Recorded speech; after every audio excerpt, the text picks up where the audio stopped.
Hi, Genevieve Jacobs from Region Media with this week's news update, which comes to us from backstage with all the magic of the theatre at the Belco Arts Centre, where a particularly interesting and significant production is underway. I've got Sammy Moynihan with me, who is a live programs officer here at Belco, and Lexi Seculis, a very well-known local performer. Lexi, we've got music, literally, all around us. We're draped with music. Tell us about A Sonnet for Sondheim, because this is much, much more than just a simple cavalcade of songs, isn't it?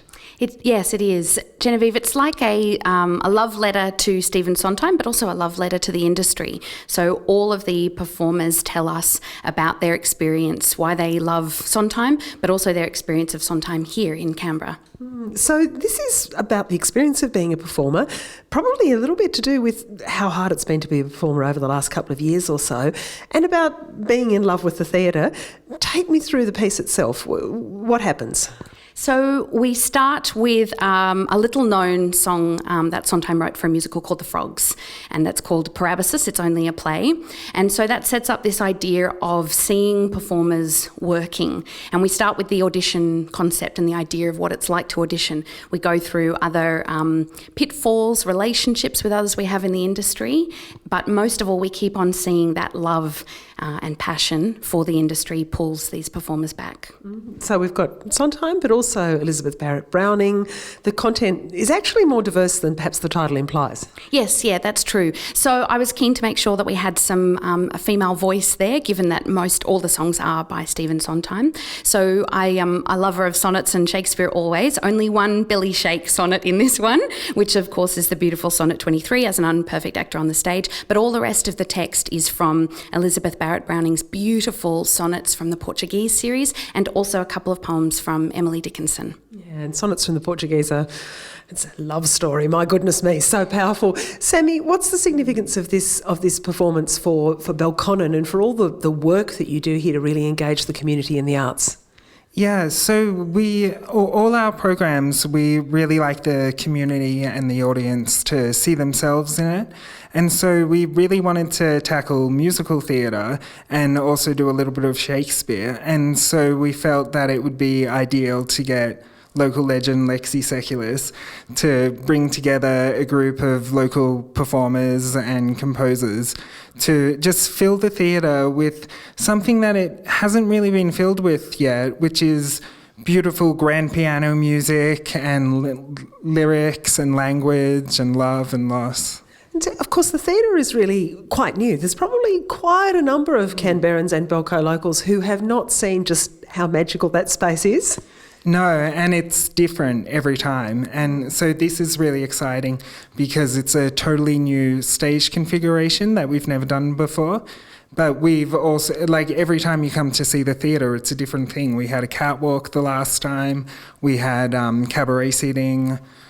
All kinds of things. Yeah, look, it's a really magically transformative space. Speaking of transformations, Lexi, I need to know what all this fabric is actually for. What on earth are you going to do with just metres and metres of musical score?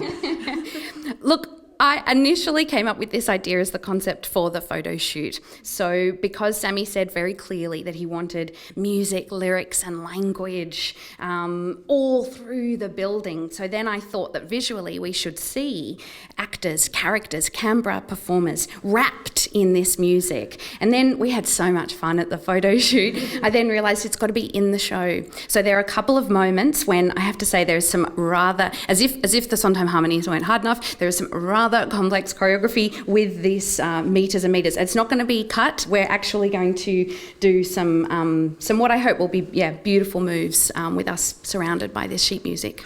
Look, it looks quite spectacular. Sammy, when's the show open? The 29th of June, and it runs for 4 nights until the 2nd of July. Okay, A Sonnet for Sondheim, but lots of love, not only from Elizabeth Barrett Browning and Emily Dickinson, Sondheim himself, but also for the Canberra arts community, for the difficulties that we've all experienced during lockdown and celebrating the joy of what theatre does for community. Also making news this week on the site, we have tributes to Dr. Peter Scott, the obstetrician who is fondly remembered by many from all the babies that he's delivered, but also some really sad connections with his death. ACT Health has been speaking to to us about the kinds of pressures that obstetricians and many clinical specialists and nursing staff are under in the health system, and that's been a powerful and poignant conversation on the site across this week. Also, lots of conversation on whether you've got an EV and whether you're intending to buy one, and if not, why not? I think 600 comments last time I looked, so way into that one and find out more. Airport Chief Stephen Byron is about to blow his stack because of masks still being mandated in the airport. Now, of course, you've got to wear a mask when you're flying in those close quarters, but at the airport, the masks are still mandatory. And bushwalks, it might be getting pretty damn chilly outside, but we've got a whole list of walks that you can embark on around the beautiful Canberra region. All that and more, part of the great big Canberra conversation that we have every week on the Riot Act. We've got a daily digest that drops into your inbox, a weekly newsletter, so sign up and get involved and talk about all the things that matter to us here in the Canberra community.